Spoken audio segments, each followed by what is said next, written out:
Good morning, good afternoon, wherever you are. I was requested to give this BBC. I'm a visitor here at the Abbey, and I'm very happy to do this with the hope that it might benefit one person. This morning, Venerable Jigme shared something that she read online, Alex Berzin's website, that triggered some thinking and reflection on my part. And she shared with us, when my peace of mind is disturbed, I know a mental affliction has arisen. Yes, peace of mind. How do we cultivate this peace of mind? Yes, this kind of mind, this stable mind, would serve us well to be able to notice, to know when a mental affliction arises, so we didn't open our mouths or act in ways that harm other people. I have a lot of practice with mental afflictions, these destructive emotions, as the scientists call them. Someone says or does something and irritation arises, and I open my mouth and put my foot in. And then later, when I'm reflecting on my day, or even a moment after, I have the sense of regret, knowing that I opened my mouth and put my foot in. But there was no space. It just came out of my habitual pattern. I practiced that so many times. That was a feeling of being on autopilot. Righteous indignation. That's my specialty. Again, something occurs, usually with somebody else, and then later that night I rehearse. I rehearse it to get my argument better, stronger. Over and over again I practice, and I don't get any sleep. And the scientists have told us also that this isn't good for our health, these destructive emotions.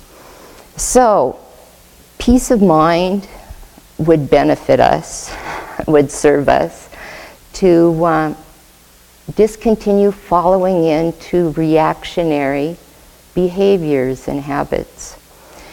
And that brings me to a book by Chad Meng Tan that Guy Newland shared locally with the local community at their cultural center, and which I had previously read and also inspired me, because Meng was a engineer at Google who had the idea, he had a big vision.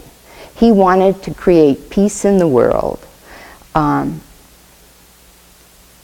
so, being a researcher, a scientist, he did his research and he did his market analysis, looking at people with these kind of peace of minds, happy minds, because the scientists tell us that those minds under MRIs look different, they light up differently. So he did all of his research and concluded that because he was given that opportunity at Google to put 20% of his work time into following his dreams or his visions, decided that this is a realizable goal. We can create peace, but it starts with peace in each individual. And the root of problems is the human mind, this reactionary mind. So he concluded that we need to teach skills to train the mind in ways that'll serve us better. And one of those ways is to have a focused mind, a stable mind. that doesn't react, that doesn't go into those mental grooves or neural pathways in those comfortable autopilot ways that we have. So basically, men brought meditation to Google, but he never used the word meditation because he's coming from a scientific and felt that those he would be addressing training would also be more open to that way of developing those skills. And so that fascinated me because, like His Holiness the Dalai Lama is saying, many of these trainings that we receive in our Buddhist trainings can benefit everybody. Many people of all religions or no religions, so I was particularly inspired by Meng's, what he did at Google, his skillful way of bringing meditation to people. So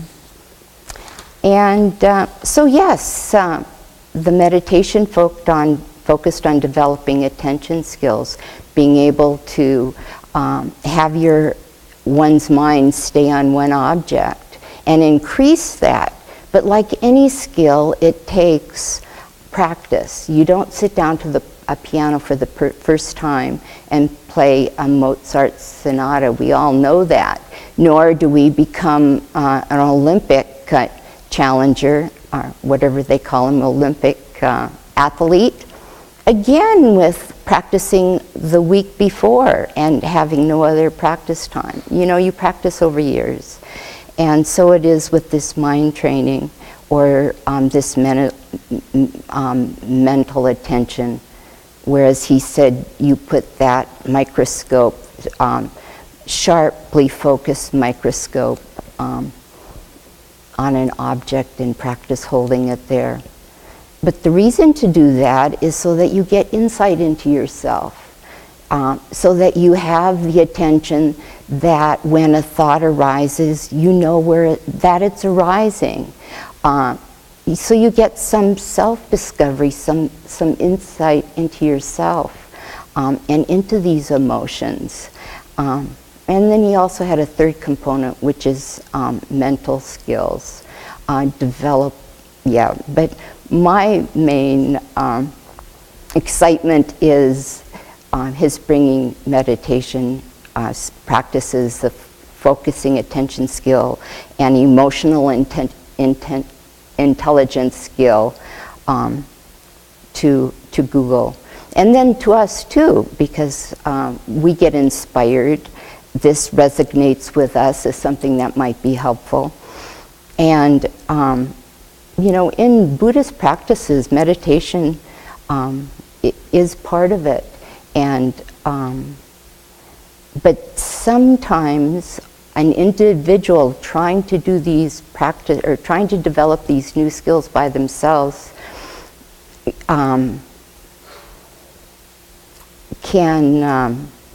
what I really want to say is it's helpful to have a teacher, because like in my case, I lost some practice minutes going off on some wrong paths. I mistook initially meditation as kind of like zoning out or spacing out, maybe like a marmot on a boulder laying in the sun. It definitely felt like peace of mind. So having a teacher, just like with the philosophical studies, is so helpful. And again, the same qualities when you're looking for a teacher. You can learn these skills by yourself, but you can save yourself a lot of time and wrong detours by having somebody that's experienced in this kind of attentional skill development and emotional intelligent skill development. Somebody who's knowledgeable in meditation, in focusing the mind, whose outward behavior is subdued. You don't want somebody necessarily teaching you peace of mind who flies off the handle in anger. It should have subdued their mind. So Yeah. Sincere concern for students. Not because now mindfulness and meditation are getting very popular. So you don't want somebody that's doing it just as a profession, as a career to earn money. Ability to communicate effectively. That's always helpful. Yes. Anyway, thank you so much.